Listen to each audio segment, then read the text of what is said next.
full insight into both the technical and recruitment sides of industry. I'm Yüvika and I'll be your host today. So our speakers come from Discovery and we are really honored to have them. Discovery is one of South Africa's leading companies in innovation and technology. So we're really fortunate to have these two incredible professionals with us, each bringing their own unique experiences to the table. First, we'll hear from Nkululeko Gininda, who is a principal software engineer at Discovery. Nkululeko is going to take us through the ITC quality assurance metrics in practice, and we'll delve into how quality assurance is approached at Discovery and how metrics are used to ensure that the tech products meet the highest standards. His experience in industry will give us an inside look at the practical aspects of quality assurance and its important tech landscape. Following that, we'll hear from Ayesha Chembe. Ayesha Chembe is a senior HR generalist at Discovery. Ayesha will share the valuable insights on Discovery's recruitment initiatives, particularly looking at the graduate programs, shedding light on what the company looks for when hiring for tech roles, and how you can position yourself for success in today's competitive job market. So we really encourage you all to engage with our speakers. You can post questions throughout on the chat, and afterwards we will open the floor to you if you have any questions. So there's a lot of valuable knowledge here for you to absorb, and I think it's going to be a great opportunity for you to learn more. So without further ado, I would like to invite Nkululeko Gininda to take the stage and kick things off for us. Nkululeko, the floor is yours. Thanks, Yüvika. Hi, everyone. I'm Nkululeko Gininda, Principal Software Engineer, Discovery Vitality. So I'm going to be sharing with you the ICT quality assurance and metrics in practice.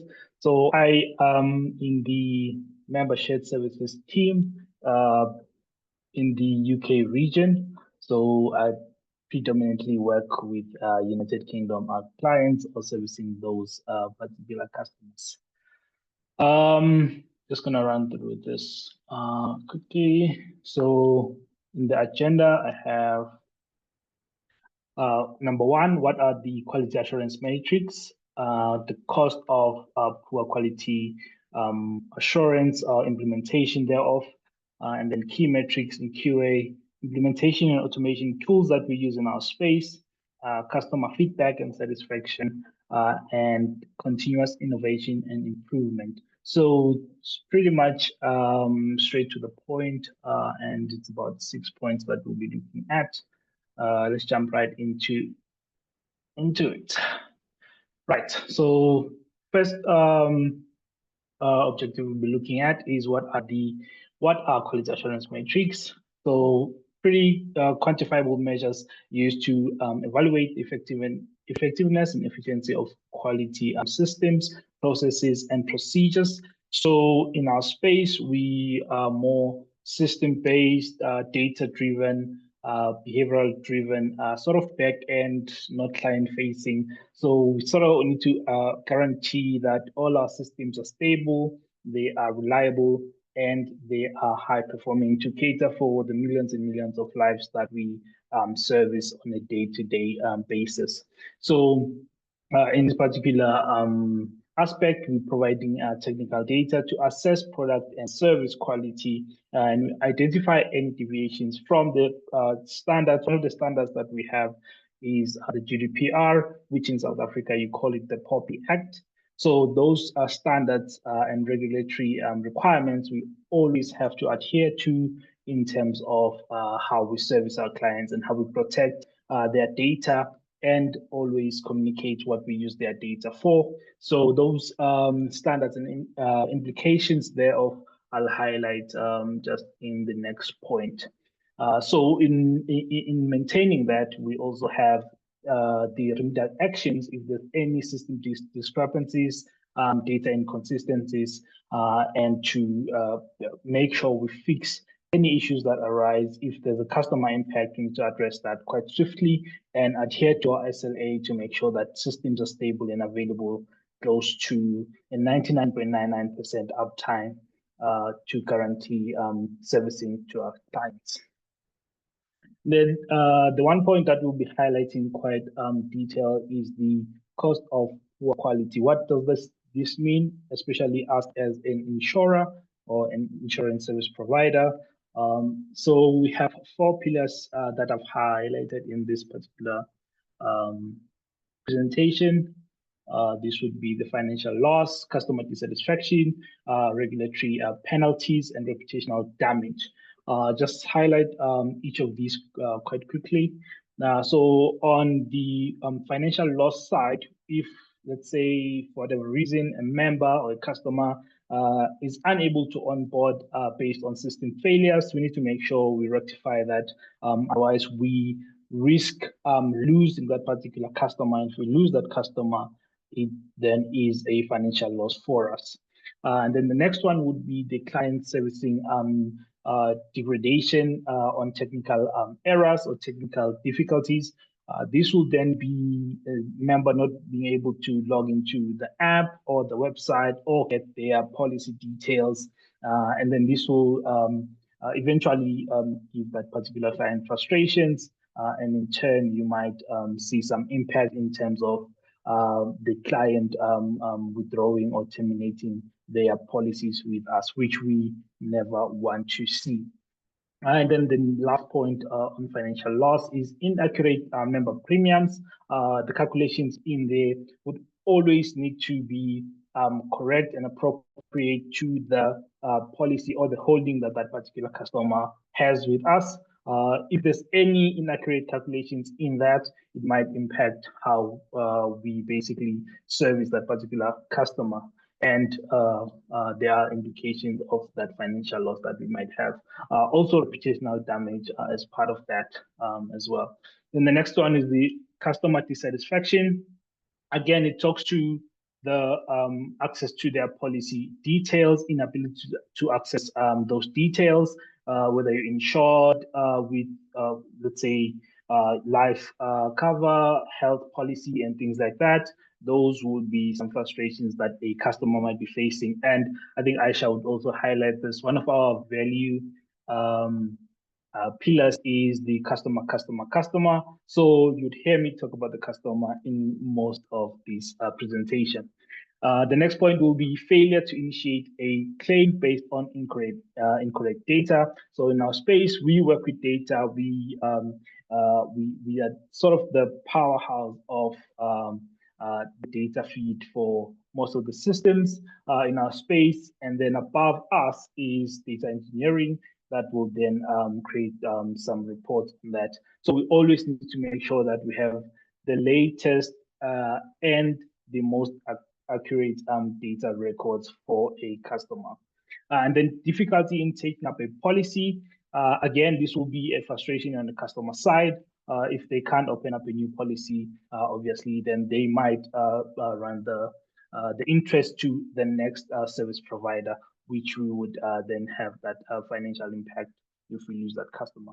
Then inaccurate contact details leading to a member not receiving their policy-related communications. Again, need to make sure that we always communicate your policy details, policy changes, if there's any improvements, enhancements that we are doing that impacts your particular policy or whatever holding that you have with us, we need to make sure we communicate those upfront so that you are always kept up to date as to what we're doing and how we're handling your data. Regulations, we do have a lot of authorities that we need to adhere to, which I've just highlighted quite briefly earlier. So one point on these is the mismanagement of member data. We need to make sure that we always use the data for the contract that we agree between ourselves and the customers. So any data breach or breach of the GDPR or any person identifying information needs to be protected at all times, whether at rest or in transit. We need to make sure that that data is securely kept safe. And any data leak to unauthorized personnel can lead to penalties, and then it will be a reputational damage on our side. So we always make sure that our systems are kept up to standard. And then on the reputational damage, is the last one, we have the loss of reliability and trustworthiness. So because of all of these issues that I've highlighted earlier, you would then foresee a reputational damage in terms of clients having trust in us, clients having to rely on us, and therefore pull back instead of opening up new policies. They would then be seeking out other service providers or alternatives thereof. So in this one again, you have data leaked to unauthorized personnel, breach of the regulatory authorities that we report to, inaccurate member details or premiums, inadequate security measures in our systems, and possible attacks. So always keep these in mind and to adhere to the different authorities that we have. Just moving on to the next point, we have key metrics in QA. These are quite, they highlight what we do as membership services. We sit at the back and we feed to everyone within the organization. So our quality assurance is much more internal, not directly client facing. So I'll highlight about 8 of them. Let me run through this quickly. So we have test case execution rate. I'm pretty sure you guys are already familiar with this. There's a number of them.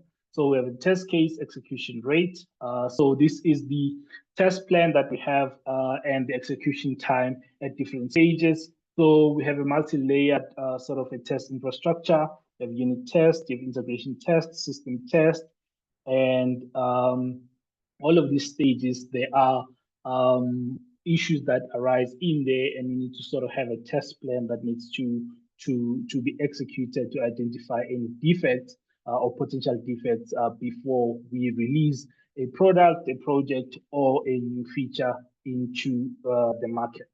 And then the next one will be the test coverage. So on our code coverage, we have an 85% baseline test coverage, which is set on our unit tests, and similarly on the integration tests. This caters for the positive and negative tests that we run. And it's an automated process. I will share this later in the presentation.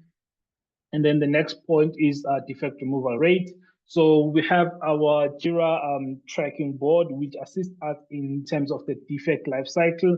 We're able to then track a defect detection to a defect resolution. So that life cycle we need to look into and interrogate in terms of how long does it take for us to identify defect, and at which stage do we identify this defect, and therefore we can essentially improve that particular process to better handle and resolve these issues as they arise.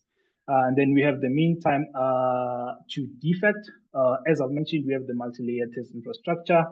So we want to have a situation where we swiftly address all these issues, the integration test stage or unit test stage, or even on system test or user acceptance test. So all the stages will have that particular mean time to defect. And then just to show you one of our automated test processes, we have our continuous integration test that runs on a Jenkins and a Q test. So there's an integration between our pipeline build and our quality test environment. So both of these, as we build new services, as we build new features, it automatically triggered to run these different tests. So if you see this table here, the Q-test suite is automated via the Vitality MSA consolidated CI, and you see the number of test cases executed, and you're able to see the test logs as it executes all those test cases. And you see like there's 15,000 entries as of this screenshot, but I'm pretty sure now the numbers way up because we're building almost every single day. There's a build, there's a release, there's something happening. So there's never a dull moment or you never get bored because there's so many things to do. Right, and then let's move to the next one. And another system test. This is a newly introduced test framework that we're busy solidifying. And again, this automates sort of the APIs that we expose to with different product houses, servicing dashboards and things like that. So this is a wholly automated test process where we're able to see the test execution plans, getting the matrix in terms of how many tests we ran, how many bugs were identified, and those bugs we then pull them into a Jira board where we can prioritize them and essentially resolve them. This is just one example of how that would look like on the REST API test. And then a few more on the QA matrix. We do have the defect density. So because we're already using Q-test to execute most of these and the integration test where we identify the defects that need to be prioritized for a fix. As soon as they're logged on Jira, we prioritize them accordingly. Then we have the test efficiency where we scrutinize the test case defects identified in a particular test plan to ensure the quality of that particular process and also the efficiency in terms of getting those defects resolved and released as soon as possible to ensure system quality and reliability in that sense. Right, then the next one is customer satisfaction score. So on this one, it's tough for us because we are servicing internally. So our customers are internal systems. If you call in an agent, the system they log into pretty much send, they fetch the data from our system. So the servicing feedback, that's what we're looking for. The product house feedback, that's what we're looking for. And the system stability and reliability on data, and particularly closing the logged problem records that we have. I'll show you this further down on how these are logged and how we keep track of them and to guarantee that customers are always happy with what we, of how we service them. In the meantime, to repair, essentially, because we have that tracking defect life cycle, the time taken to resolve that, we track all of that, and we're able to then scrutinize if there's any issues in between. And the developers, testers, they sit in one stand-up to address any issues regarding a defect or an issue, and it's quickly resolved. Right, and then number 4 would be the implementation and automation tools. Over here, I have just a demo of our code quality check. We use SonarQube, so we call it SQA.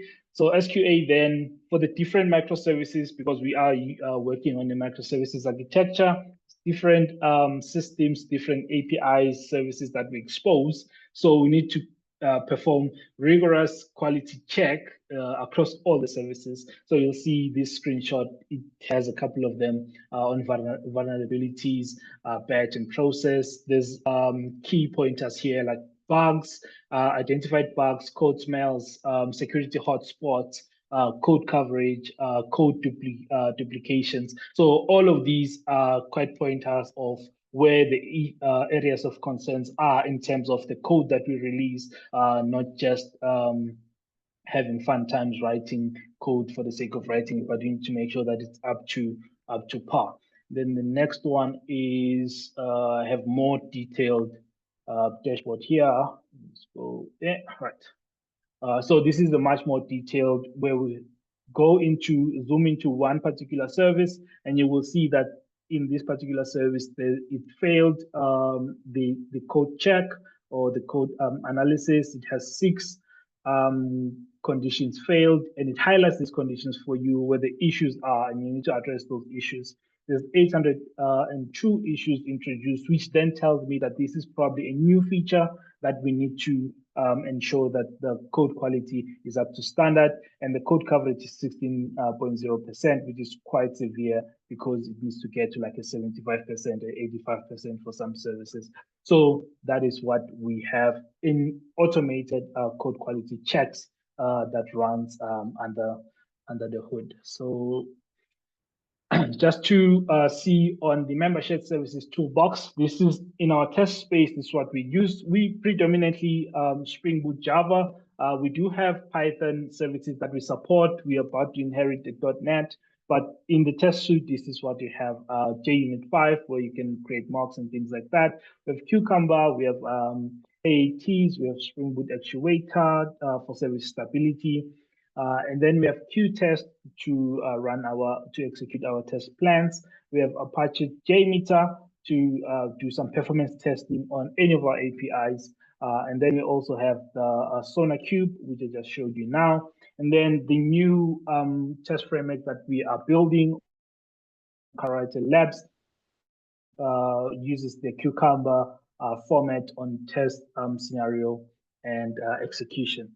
So this is what we have running currently. Qtest, there's an enhancement that is coming through. So they wanted to decommission Qtest and get us a new testing tool. The architects are busy with that. So we'll see some exciting things coming through as time goes. Then the next one is customer feedback and satisfaction. So in here, our measure is quite different because we have internal systems. So I'll just show you the tickets dashboard, what we receive from the different product houses. It could be data related, it could be system failures, maybe validation errors, where they're sending us a request with insufficient data and things like that. So they log all of these different issues. Then we, through our product support, then have to go through this particular dashboard, see what the tickets are, which team we need to assign it to. If it needs dev work or a dev fix, then we need to prioritize it on our Jira board. And if it's learning, we then need to sit with that particular person that logged the issue and then highlight to them why the issue they're experiencing is and how they can better run the process or improve their request to us so that they can get more reliable results. And that's about it. So these numbers, we always want to keep them as fairly down as possible. This dashboard actually looks good. These numbers can go much, much higher, but the lower they are, the better we are servicing the agents, the better we're servicing the product houses, and we are quite happy. If the dashboard looks like this, we're quite happy because it means they can only get lower from here, but they do get higher at different days. And then the last piece is continuous innovation and improvement. So what we have in our space is the Karate test framework that we are building currently. So this will be much more automated process to test our APIs and stress all of those APIs to guarantee much more reliable APIs and delivery of the data that the different houses are looking for. And there is conversations around AI that we are quite working on, and we sort of looking at options of adoption in terms of AI service providers and making sure that we have tools and plugins that align to what we do and how we service our customers. And essentially, in the back of our minds, it's always making the customers' lives better, improve, and enhance their lives. And I think that's about it for me. And thank you very much for listening to me. And I am done. I think, Yuvash, back to you. Thank you so much, Nkululeko. So everyone, please feel free to post any questions you have for Nkululeko. As I said, you can post into the chat. If you have any questions right now, you may raise your hand. If you wish to remain anonymous, you can send me a direct message. So long while we await questions, I will hand over to Ayesha Chembe, and we can then proceed with all questions at the end. Ayesha, off to you. Thank you.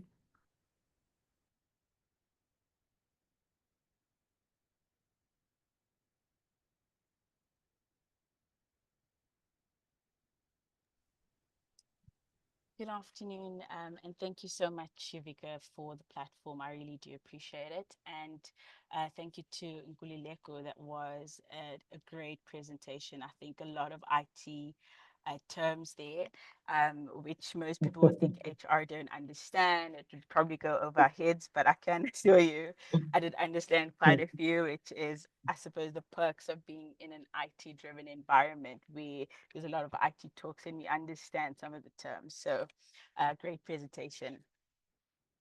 Good afternoon, everyone. My name is Ayesha Chembe, and I am a senior HR journalist from Vitality, and we are a subsidiary of Discovery Limited. So I want to start off by saying it is an absolute pleasure to be part of the UKZN Tech Talk seminar.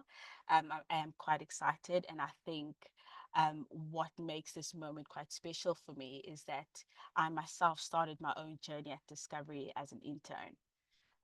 So around 2018, I was also a recent graduate, and I had happened upon an internship application at Discovery, to which I had applied for, and a year later I was at Discovery, and I had been interning for a year, to which my internship had extended by another year. And one of the a lot of some of the takeaway that I had gained in 2 years as an intern is that I had learned so many things in that space. I had grown to such an extent, not only from a professional space but also on a personal perspective, and I had an opportunity to meet a lot of great people that I previously would not have been exposed to. And I think I'm so grateful for that opportunity, because it laid the foundation for the career that I have today. So when I talk about graduate programs, I'm not just sharing information with you guys. I'm sharing a path that I myself has walked as an individual. So without further ado, just an overview in terms of what I'll be taking you guys through today. We'll have a walkthrough in terms of what makes Discovery a great place to launch a career, and then we'll have a walkthrough in terms of some of our graduate offerings, and things like our bursaries, our learnership, our internship roles, and a few additional offerings. And finally, I'll just give you some tips in terms of how you can kickstart your journey with Discovery with any one of our graduate programs. So what makes Discovery a great place to work, or a great place to kickstart your career?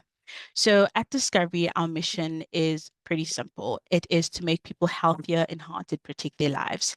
And to support that core purpose, or that mission, we have 9 values that have been introduced into the business that Adrian Gore had jotted down on his to-do list in around 1992, when he had just established Discovery. And one of those values that Nkululeko had touched on was the customer value. So that value was introduced about 2 years ago, and the main purpose, or the reason for establishing that value, was that we want to put customer satisfaction at the forefront. Right. And as Discovery, we are all about innovation, we're all about integrity, and we're all about excellence.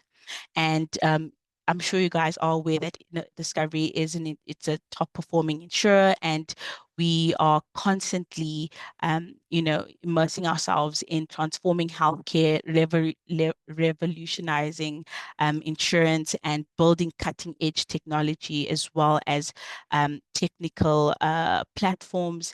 And, we need great people to help us with those goals and objectives that we put forward as a company. And, graduates are those people that we want to bring in, and we want to hear your ideas, and we want to see what new innovative thoughts you guys can bring to a space that we could also introduce. Perhaps we working on a couple of aspects that we might need, that are maybe, for example, more manual and need to automate it, and you guys are the individuals who would assist us in that aspect. So let's explore a couple of our graduate programs that we offer at Discovery to help us grow and find those great individuals in our graduates. So our general graduate program, sorry, okay, oh, sorry, tech issues. Okay. So our general graduate program is designed to fast track your career. So we do have a number of offerings at Discovery, and if you are fortunate enough to become part of any of those programs, you will receive mentorship, coaching, leadership training. You'll also get an opportunity to engage on real projects that matter, and also you'll get an opportunity to share your ideas with some of our senior leaders and also build on some of those ideas. And our graduate programs are ideal for you guys as graduates because it is a platform that invites you guys who are purpose driven as well as eager to grow. And to kick off, one of those graduate programs that we have at Discovery is called the Adrian Gore Fellowship Award, otherwise known as AGFA. So the Adrian Gore Fellowship Award is a unique opportunity or platform or program that is offered and tailored for our actuarial science honors students. And essentially, what it entailed is we go across the country and we invite actual students to the business and they engage in a hackathon in which they would present their ideas and, suggestions to our senior leadership. And, they would also create like prototypes of the ideas and, we would test it out. And if they are selected or rather if there's a winning team, then they receive a fellowship that opens up a number of doors and opportunities within the space. So it doesn't stop there. We also have another program which is called our Graduate Hackathon. And I think this program is tailored specifically for this audience. Our Graduate Hackathon is an annual innovation challenge that is targeted towards our third and fourth year IT students. And essentially what it entailed, in fact, we have a graduate program running at the moment, which kicked off at around the 1st of August. And essentially what it entails is third and fourth year graduates in the IT space are paired or put into groups of 3 to 4, and you guys are required to come forward with ideas, suggestions, or prototypes that you think are currently not in the business and you think would be beneficial to the business. And you would pitch these ideas and these prototypes to our tech leaders within Discovery, and they would, ask you questions. There would be interviews. They'd ask you to, show them how this idea works, right? And there are teams, and if you are a winning team, there is a grand prize for that team. I believe this year it's about 15,000 Rand, and there is also a prize that goes towards a university as well. The Graduate Hackathon is a fast-paced event. It is exciting. There's lots of fun.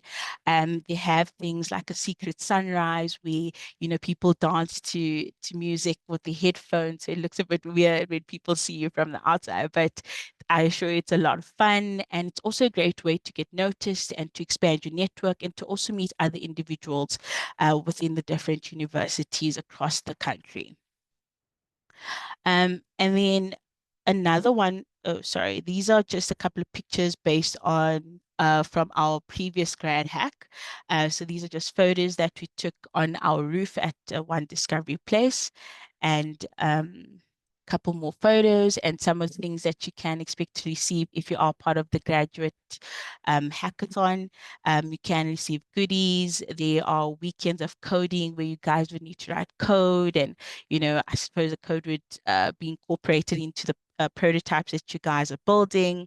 You get to engage with a lot of our technical senior leaders in our space and tech individuals such as Nkululeko, and you get to ask questions, and also gives you an opportunity to take what you learn at the institution and actually apply it in the real working space.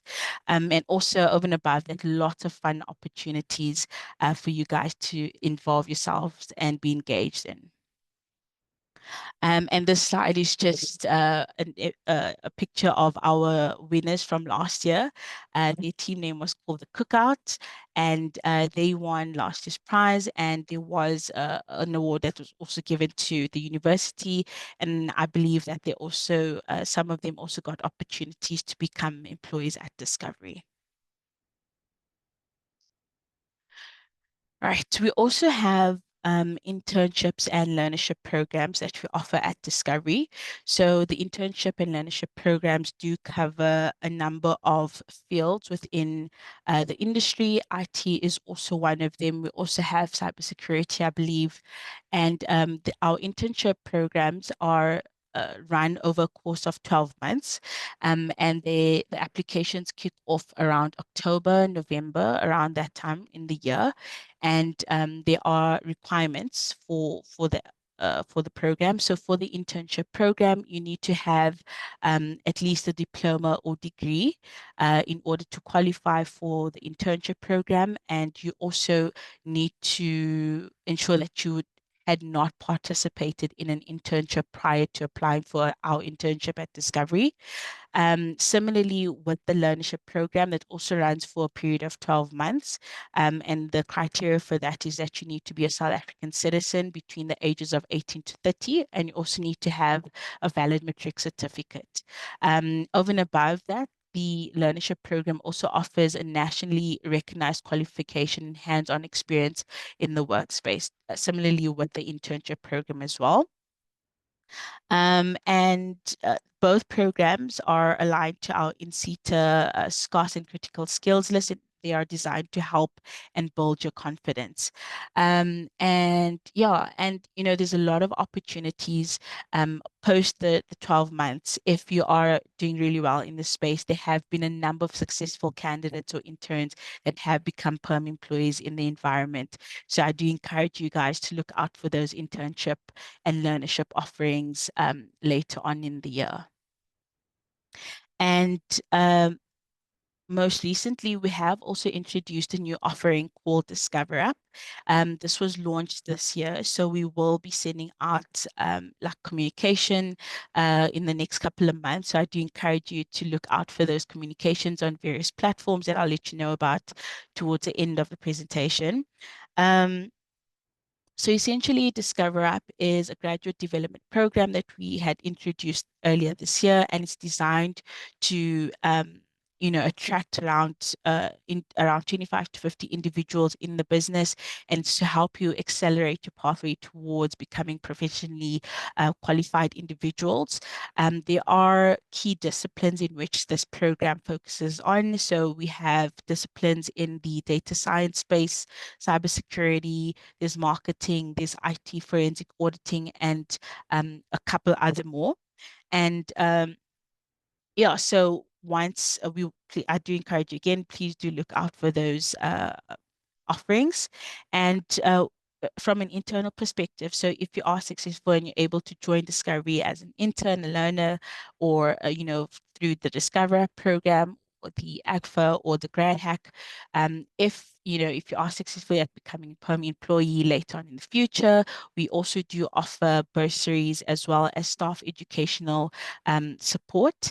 And so if you'd like to further your learning through continuous learning, we do have bursaries that we would fund your studies with, as well as an educational loan that you guys can apply for to also further your studies as well.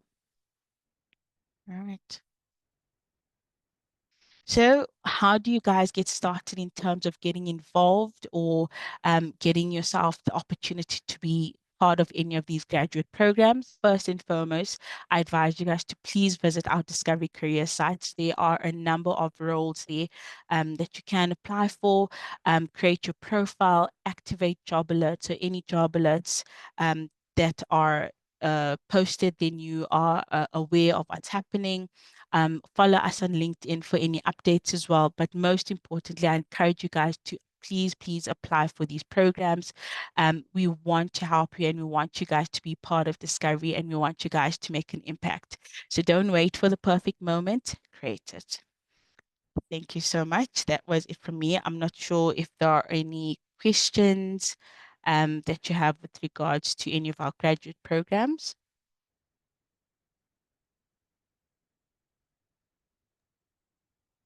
Thank you so much, Aisha. That was also a really wonderful presentation.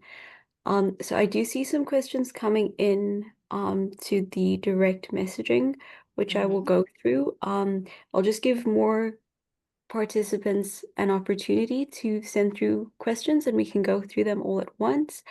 But yes, while we wait, I just want to thank Nkululeko and Aisha on behalf of UKZN for the wonderful presentation and for the opportunity for us to hear you out.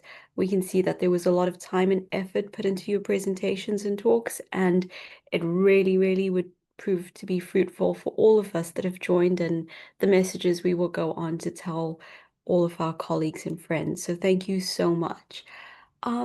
Okay, so if anyone does have questions that you would like to ask, please feel free to raise your hand and we can call upon you.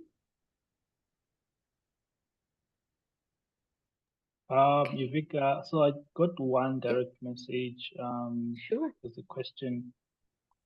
So the question is, have you ever stopped using an app or service because of poor quality? So they want to run down what happened there and how did it affect the company. So we have part of us being membership services.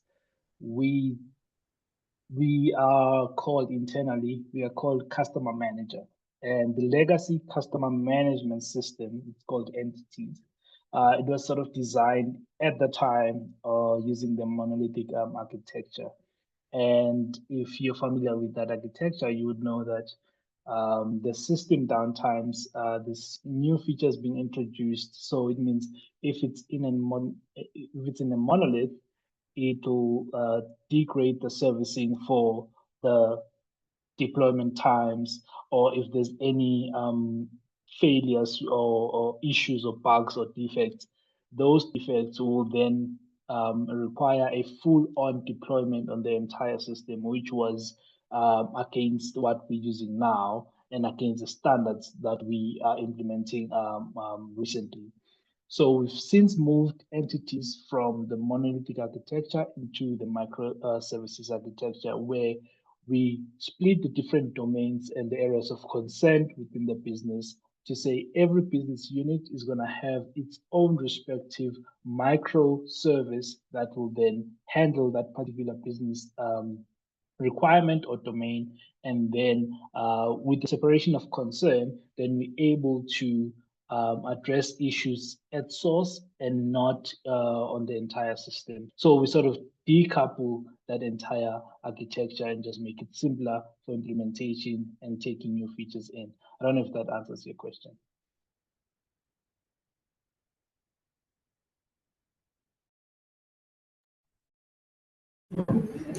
Yes, it does. Thank you. Thank you so much, Ntando, for your question. Okay, so I've also got some questions coming in. This one is directed to Aisha. It is quite a long question. I'm not sure if you are able to answer all parts of this question, but the discretion is up to you. So the first part is, can a student or can someone work for Discovery from within KZN? The other part of it is, what is the expected salary bracket for a starting to senior job opportunity at Discovery? And lastly, what skills do you look for when someone is applying to the graduate program, or if they were to be promoted up towards going to senior, how easy is it to get promoted? Okay. Thank you so much for those questions, Yüvika. All right, so to answer your first question in terms of working for Discovery from KZN, so we do have a branch in Cape Town, and I think there's like a really, really small branch in the KZN space. Especially now with it being hybrid, we do have agile and remote working models. However, for our internship programs, we do encourage our students or graduates to apply within the surrounding area of Joburg.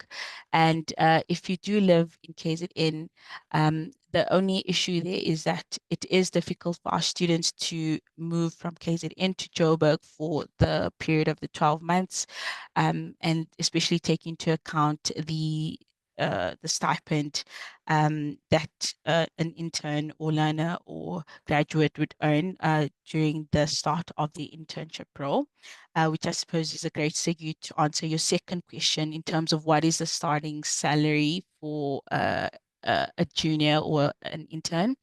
So at Discovery, for our interns, there is an amount that has been allocated based on the in-seater standards and policies. So we normally go according to the in-seater requirements.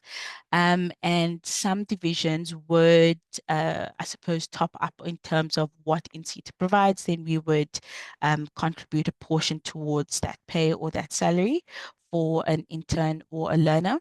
However, it is not a guarantee. And in terms of starting salary for juniors, I can't really give you a direct answer for that because it does vary depending on the profession or the field that you're entering. So a starting salary for an IT student might differ to a starting salary for a legal student, or might differ to a starting salary for an HR student, for example.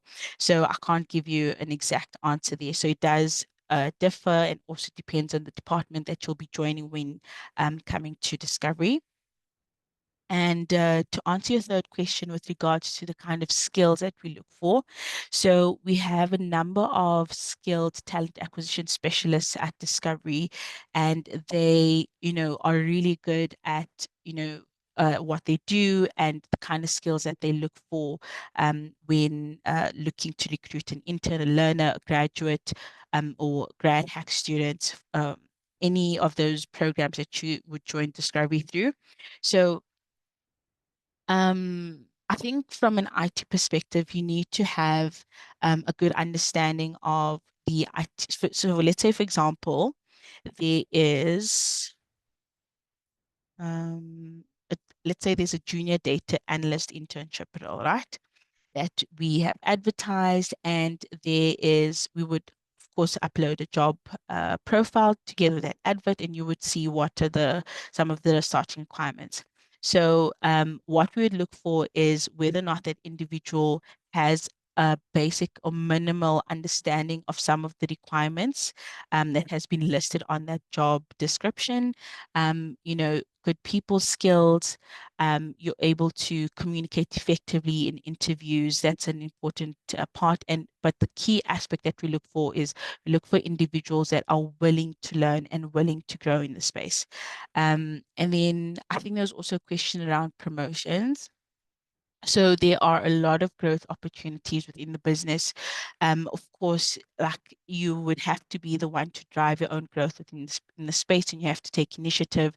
So we always try to encourage individuals in the business as well as interns is please take initiative, start the conversations, speak to senior leaders, speak to your colleagues, speak to your peers, get an understanding in terms of what it is that you're involved in, your field, like ask a lot of questions. Like, we find that a lot of the time, because interns or learners or graduates are quite new into the corporate space, they tend to shy away from asking questions because maybe they're a bit scared, or they're not, or they feel like maybe their questions might come across as a bit stupid, which is not true at all.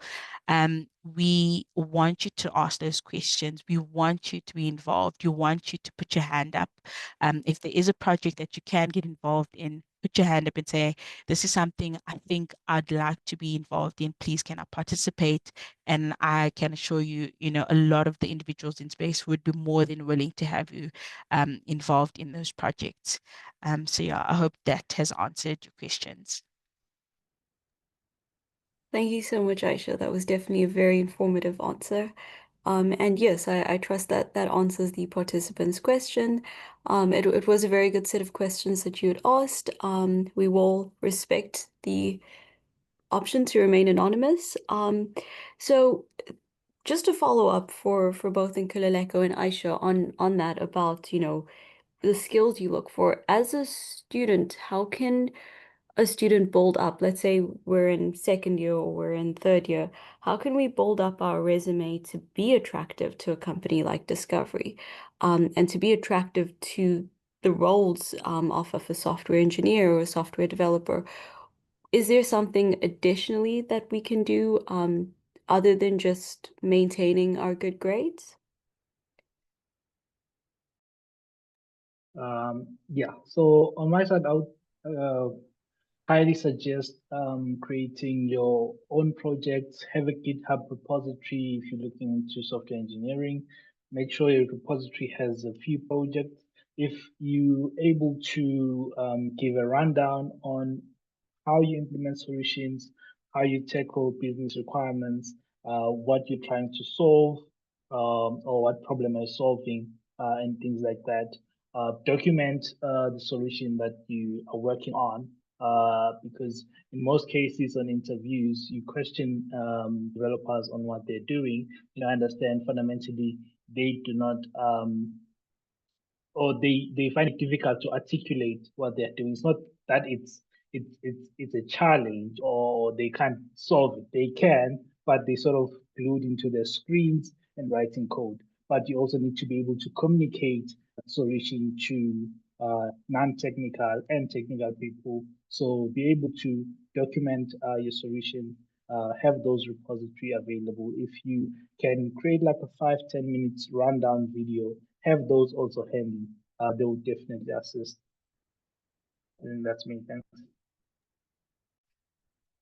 I think from my side, completely agree with what Nkululeko has advised there. It's definitely key factors that we do take into account from an HR perspective. And I think just from an HR side of things, we look at your people skills. So in an interview, are you able to communicate effectively? We look at your previous your job experience. So of course, for an internship, we don't expect you to have any previous work experience. If you do, like, the only, I think, exceptions would be, like, let's say you assisted at a mini market for like a weekend or something like that, or what you did work integrated learning, so that would be okay. But from an HR perspective, for internship roles or graduate programs, we try to look for students who have not had previous work experience, and also very good.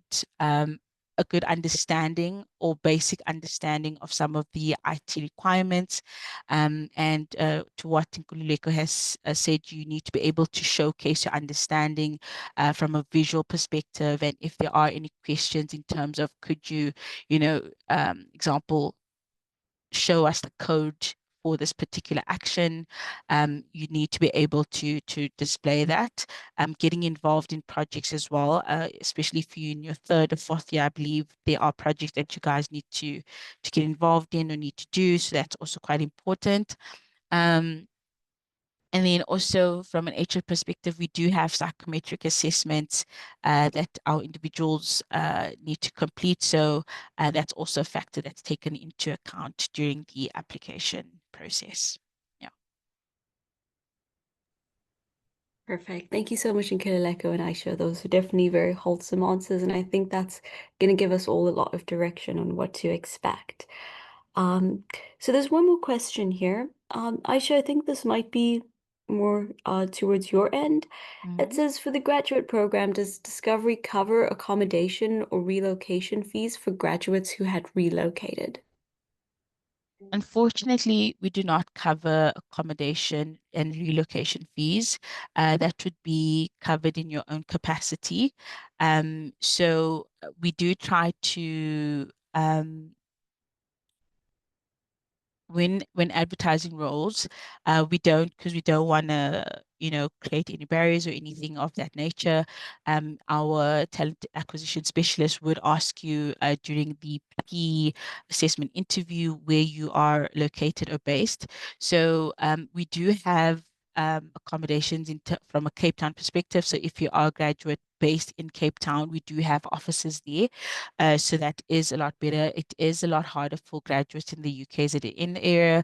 So in instances, we do try and advise that if you do have any family members within Johannesburg or surrounding areas, then maybe that would be the best approach. But unfortunately, we do not cover accommodation and relocation fees.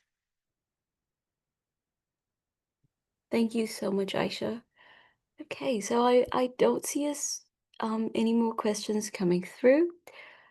I will just take this opportunity once again to thank you, Aisha, and to thank you, Nkululeko, for your time and your wonderful presentations.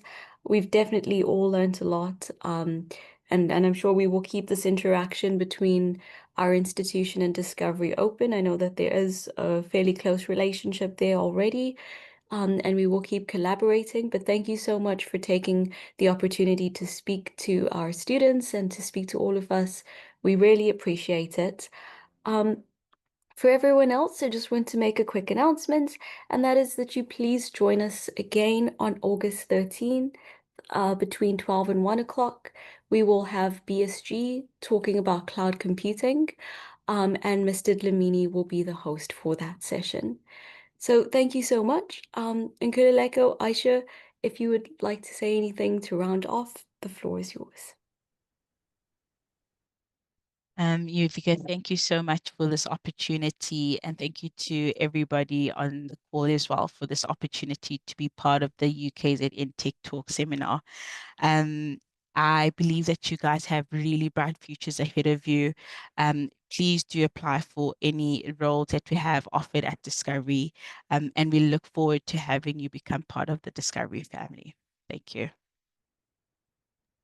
Yeah, I think I have the same sentiments as Aisha. Thank you very much for the opportunity to join you guys and share a little bit of what we do on a daily basis. We don't really have an overview or a holistic view on a day-to-day, but to share it with someone is always exciting.